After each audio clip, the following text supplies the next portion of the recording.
Nakaantabay ang Department of Foreign Affairs sa resulta ng pagsusuri sa isang Pilipinong seaman sa bansang Togo na kabilang sa 2 taong nakitaan ng sintomas ng Ebola virus.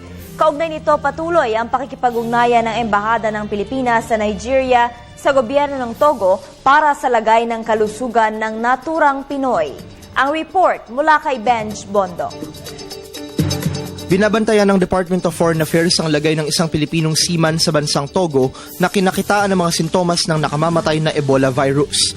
Nitong Huwebes, kinumpirma ng isang opisyal mula sa Ministry of Health ng Togo na sumailalim na sa pagsusuri ang naturang Pinoy at isa pang tao na pinaghihinala ang carrier ng virus.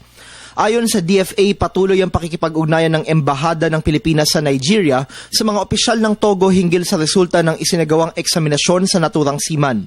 Nananatiling nakataas ang Alert Level 1 ng ahensya sa Nigeria at Alert Level 2 sa Guinea, Liberia at Sierra Leone kung saan hinihikayat ang mga Pilipino sa mga nabanggit na bansa na gawin ng kaukulang pag-iingat laban sa karamdaman. Una rito, nagnegatibo sa pagsusuri ng Department of Health ang 15 OFW na umuwi ng bansa mula sa Sierra Leone na isa sa mga bansang may outbreak ng Ebola virus. Paglilinaw ng DOH na nanatiling Ebola-free ang Pilipinas. Sa kabila nito, puspusan ang kampanya ng ahensya laban sa pagpasok ng sakit sa bansa kung saan pinaigting pa nito ang pagbabantay sa mga entry points gaya ng mga pantalan at paliparan.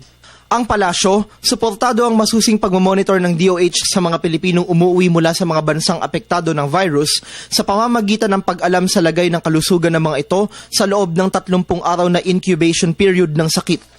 Pagtitiyak pa ni Deputy Presidential Spokesperson Abigail Valte, bukod sa pagtutok ng mga otoridad sa bansa, mahigpit rin ang mga hakbang na ipinatutupad sa mga lugar na apektado ng karamdaman, kasunod na rin ang direktibang ipinalabas ng World Health Organization o WHO. Sa pinakahuling tala ng WHO, umakyat na sa higit 1,300 na mga nasawi sa itinuturing na pinakamalalang outbreak ng Ebola virus matapos itong madiskubre sa Africa noong 1976. Para sa Telebisyon ng Bayan, Benj Bondo.